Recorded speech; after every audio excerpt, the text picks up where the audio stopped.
There was a lot of FBS to HBCU transfers this year, but I have 5 in particular that you need to watch in 2023.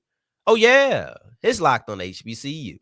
Play my music. You are Locked on HBCU, your daily podcast covering HBCU sports. Part of the Locked On Podcast Network, your team every day.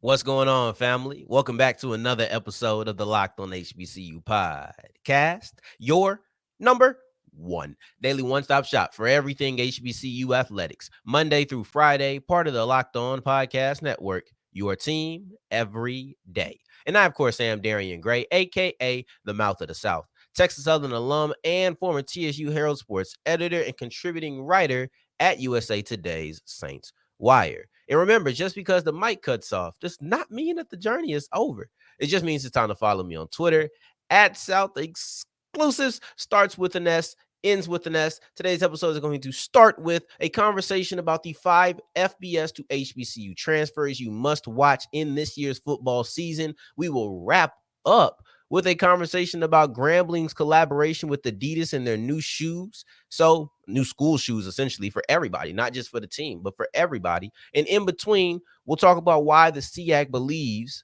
that Valley State and Benedict College will continue their momentum from last season. But right now, let's kick it off with the Big Five. Now, HBCU Game Day gave their 5 FBS transfers to watch. And list, I'll stop short of calling this list perfect because there's too many players out there to call it perfect. And I know somebody's going to feel like they're snubbed, and probably rightfully so. And depending on the criteria, you might go this, that, and the third. But I think it's hard to argue the inclusion of these 5 players on a list. This doesn't say top 5. This doesn't say the best 5.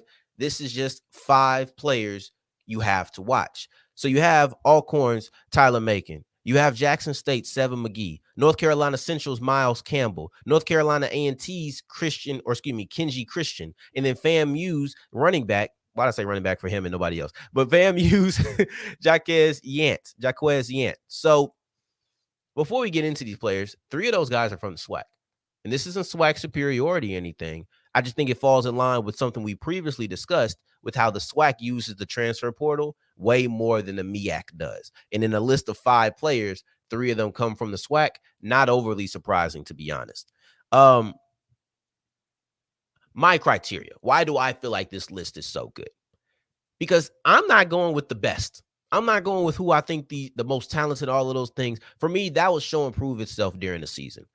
The progression of how I like to discuss transfer portal players is you start off with who are you and what have you done? Because you have to have some sort of introduction, right? So when a player first gets to the school, it's who are you? What have you done? But I'm not talking about that 2 months later.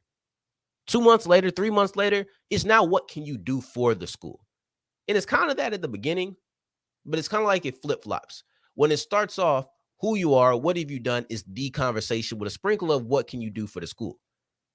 But as time goes on, who you are, what you've done is no longer the conversation. It's just a part of the conversation. It turns into the sprinkle. And now the conversation is what can you do for your HBCU, period. You know, that's exactly what it means, or that's exactly what the progression is on my side. And this is the intrigue, the curiosity, the unknown. And then I can't wait. The best side is what have you done at your HBCU? Now we actually have proof of concept. You've proven who you are, what you can do. So that's the progression of transfers for me, right? So let's get into these players, and I'll tell you why the Mouth of the South personally has so much intrigue around these 5 guys, because that's his baseline. Wow, that third person went on a little longer than I thought it was going to. That's my baseline of criteria. So let's start off with Tyler Macon. Tyler Macon, quarterback, Alcorn. He comes over from Missouri, and this is the largest floor to ceiling gap for me as far as what the role can be. Not talent floor to ceiling, but as far as role floor to ceiling. And the reason I say that is because there's no guarantee he'll ever see the field. unless it's mop-up duty. Legitimately. He's in a quarterback battle with Aaron Allen, and I know a lot of people feel like that's just a foregone conclusion that he's going to have it, but I don't think that they have officially named a starter yet. I haven't seen that they've officially named a starter, which means the battle is still ongoing, which isn't really surprising. But let's say Aaron Allen wins. This is a quarterback position. You're not likely going to do a 2-quarterback system, which means that Macon won't see the field at all. But if he does win, then he is the starting quarterback. And if he's a starting quarterback, he has the weight on his shoulders of having to be the starting quarterback for a team that people expect to be a primary contender in the SWAC West and really in the SWAC in general. That's a big gap. You go from being on the bench to being a starting quarterback of a championship caliber team or a team with championship aspirations, expectations. So that's a big gap. There's a lot of intrigue in that. I get intrigued in that strictly because he's a quarterback. And let's just go with if he wins. The intrigue of the battle is one thing, but let's go if he actually just wins. That's great too. Then you go to Seven McGee. You got Seven McGee, who comes from Oregon. He's at Jackson State. HBCU Game Day listed him as a running back. Oregon listed him as a wide receiver. Jackson State, when they picked him up in the portal, listed him as an athlete. This is not to say there's conflicting messages or conflicting labels for him. It's the fact to say he's an athlete.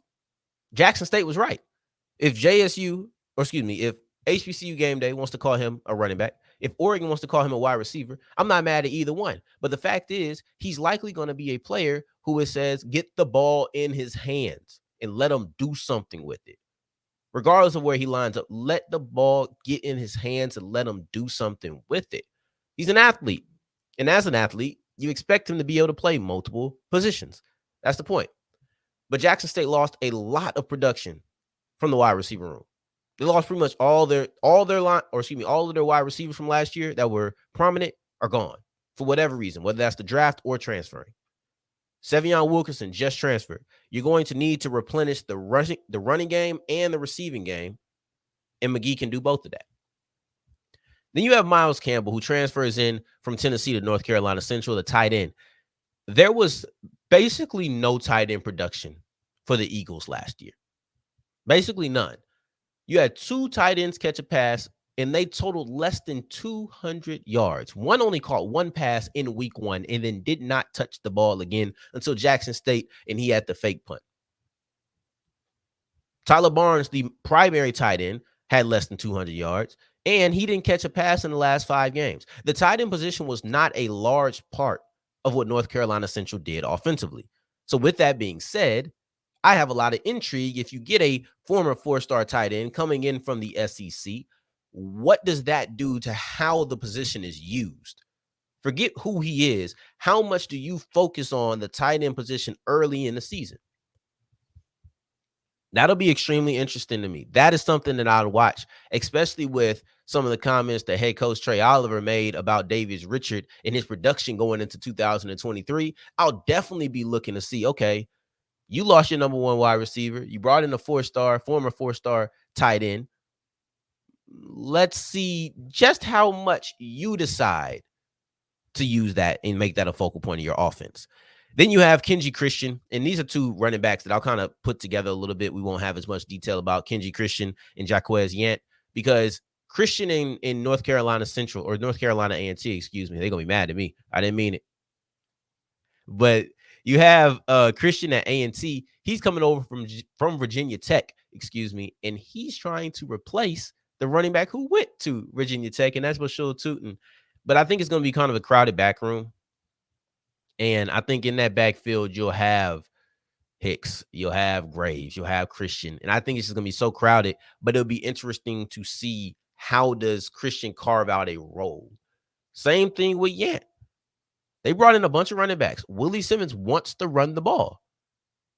And in both of these situations, I don't think anybody's ran away with that RB1 spot.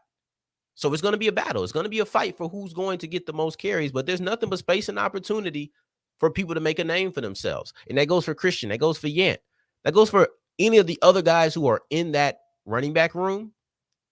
The only thing is they're not on the list, so they're not going to be discussed. But those 5 guys on the list, and I think they all have the opportunity, and all of that opportunity creates intrigue, especially those top 3 that I named. Macon, Campbell, McGee, I'm going to call them 7, but McGee, those are all extremely interesting players. I'll give you 2 more names, Loobert, Denelus, and Kelvin Durahm. Those are 2 players that are going to be the main reason, the biggest catalyst for why the SIAC doesn't expect Fort Valley State or Benedict College to really take too much of a step back in 2023. And I'll break down exactly what that means as we continue with Locked On HBCU. Today's episode is brought to you by FanDuel, and FanDuel is the official sports book of the Locked On Podcast Network. You have the WNBA who's kicking back in the season after their All-Star break. You have the same with the MLB. So those are 2 sports that you can put money down right now and get money back right now, right? Because some of these other things like the NFL, the NBA, they have futures. They have things that you have to put money down on now, but you won't get it until what? The future. Okay, so like let's go ahead and go with the MLB. Let's go with the WNBA. The Wimbledon just ended, right? Oh man, I wish I would have caught that final or more of it. But you have all of these things that you can put some money down on, whether you want the immediate payout or if you're willing to put your payment down and get it back on layaway, essentially. Either way, FanDuel.com/lockedon is the place to go. And you have the no sweat first bet, meaning even if you lose the first time, you didn't really lose. It's almost like that game just didn't count. That bet just didn't count, right? Because you put money down, you lost, but they're going to give you free bets back so that you can make your money back. It's lovely. I love FanDuel.com because they believe in second chances. Go to FanDuel.com/lockedon today to make every moment more. As we continue rolling on today's episode of Locked On HBCU, I appreciate you for making us your first listen of the day every day. And for my everydayers on Wednesday's episode, what you have to look forward to is North Carolina Central head coach Trey Oliver speaking about unlocking Davius Richard. And we look at exactly what that could mean in 2023.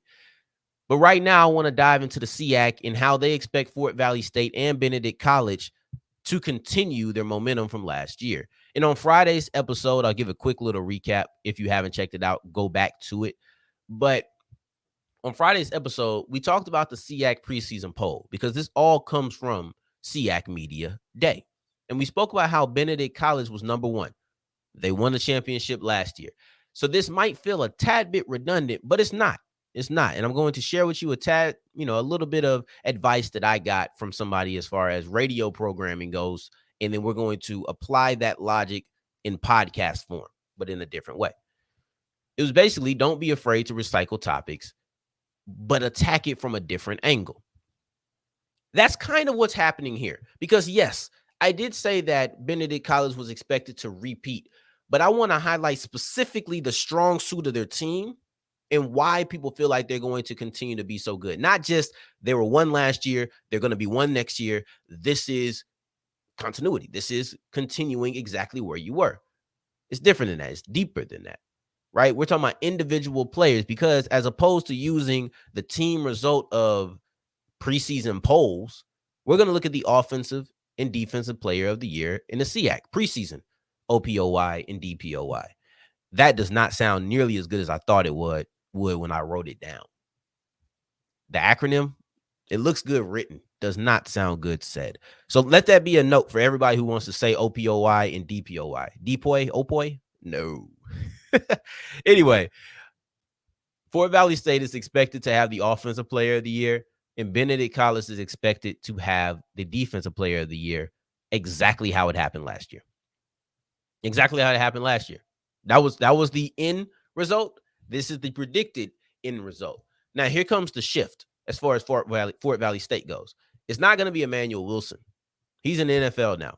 He's doing his thing in training camp. Good luck to him. It's Kelvin Durahm, who, if you want to say that Wilson was the heartbeat of the team, that's cool. I can rock with that. But it's not like Durahm was a slouch at all. Now, I will say this. Offensive player of the year is kind of more of a team award than defensive player of the year. Because no matter how good you are at your position, no matter how good that your stats look at your position, if your offense isn't flourishing, because sometimes those stats can feel like empty calories. Those stats can feel like they don't really apply to whatever we're talking about at the time, right? Strong offenses, successful teams. If we're talking about that, it's like, okay, you got a bunch of yards, but your team, if it ain't in shootouts or if your team isn't winning, we're not going to give you offensive player of the year because your stats weren't impactful enough. I feel like with defense, we can kind of separate. Oh, you got a bunch of sacks, but your defense wasn't elite. Okay, but you got a bunch of sacks, so we can rock with that. I don't feel like that's the case with offense. I've seen leaders in yards not get offensive player of the year all the time, right? But you look at Kelvin Durahm, who beyond just team success, he had individual success last year himself.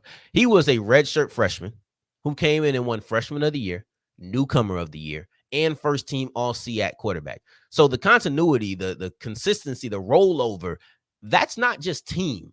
And they're expecting him to get a bigger role. No, they're saying that Kelvin Durahm will be exactly who he is and who he was. It just isn't Emmanuel Wilson right here to get an offensive player of the year instead of him. That's it. That's exactly what they're saying here. So Fort Valley State is expected to have another elite offensive season, and Kelvin Durahm is expected to be the best quarterback in the conference for yet another season in his redshirt sophomore year. Now you look at BC. BC, they got the exact same player, Loobert Denelus.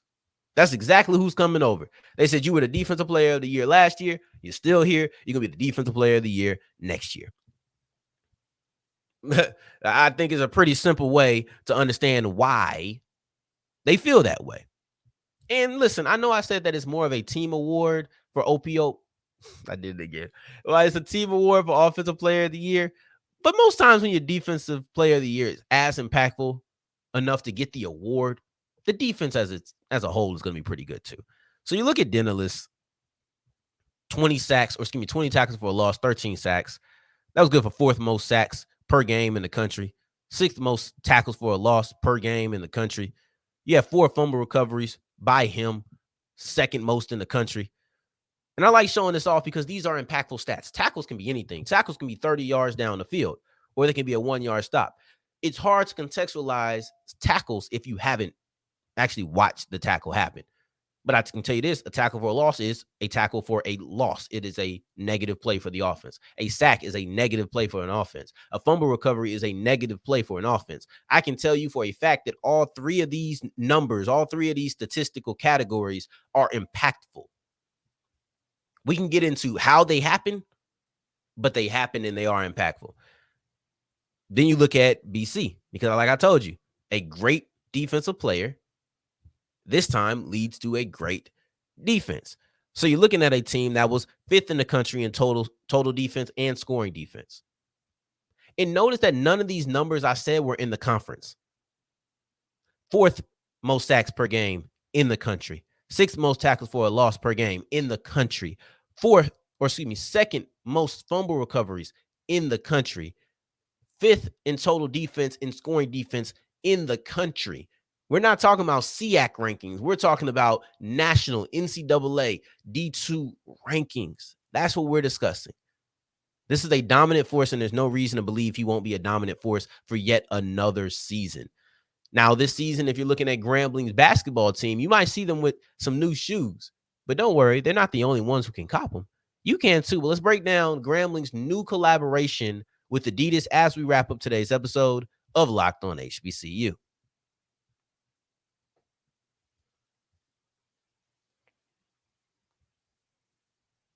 We wrap up today's episode of Locked On HBCU, and I appreciate you for making us your first listen of the day every day, making it all the way to segment 3, and I thank you 2 times for that. Thank you so much. Now, Grambling has a great partnership with Adidas when it comes to their new shoe collaboration. I think that this is a phenomenal partnership in my mind. So this weekend, a new collab dropped to the public between Grambling, Adidas, and Donovan Mitchell, right? Those 3 entities all came together to form a new shoe. And the shoe actually was debuted at All-Star Weekend, which was months ago, but he debuted it at All-Star Weekend.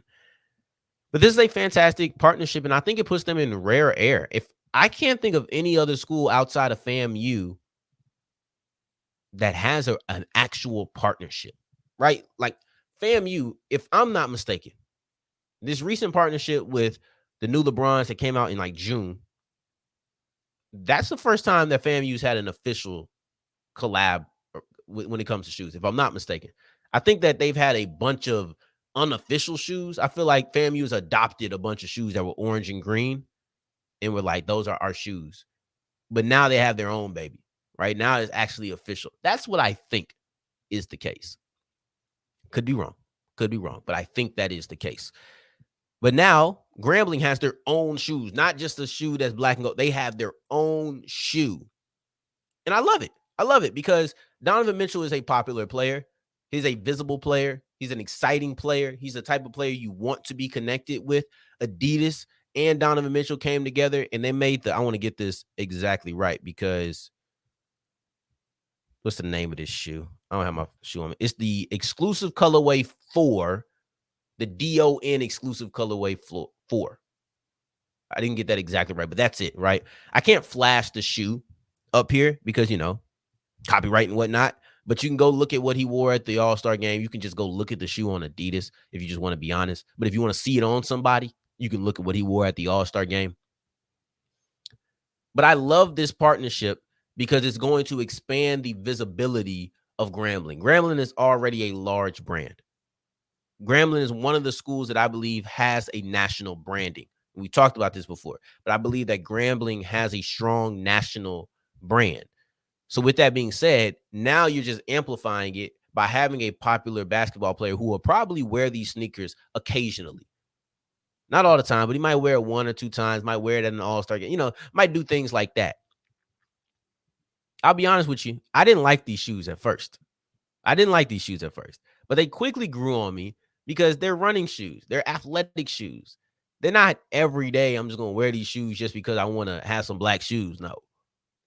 They're athletic shoes. So that means if I'm working out, if I'm hooping, would I wear these? Yeah, I would. I would wear these, and they're nice. They're cool for that. You know what I mean? They're cool for that. And that might seem like a backhanded compliment, but it's really not. Because most basketball shoes, most athletic shoes, I'm not wearing on a consistent basis. I'm just not, especially not ones that have multiple colors. Like if I'm wearing them, I got some all white running shoes, right? I wear them occasionally when I'm wearing basketball shorts and things like that. And that's usually out of just pure laziness, but they're all white with like a black swoosh.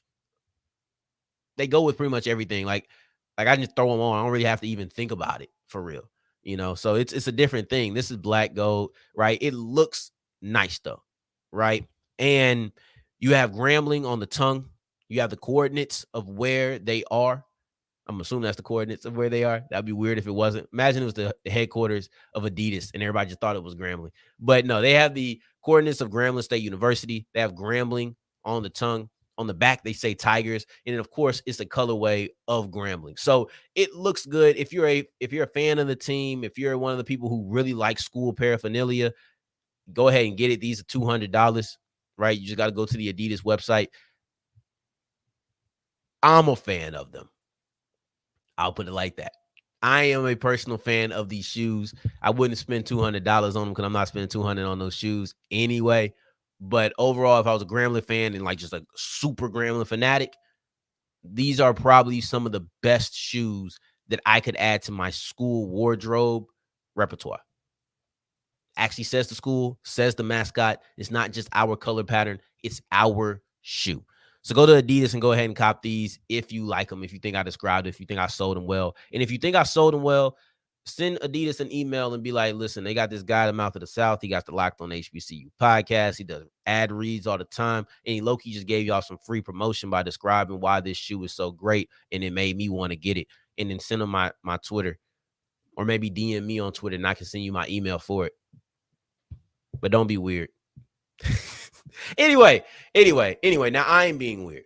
Let's go ahead and wrap up today's show because on tomorrow or on Wednesday's episode, we'll be talking about Trey Oliver's comments about Davius Richard. And if I don't close out today, I'll never get to Wednesday. And I can't wait for that episode. And you should be anticipating it as well. So I appreciate you for making us your first listen of the day every day. Until the next time that we hear each other, family, take care. Stay blessed. Peace.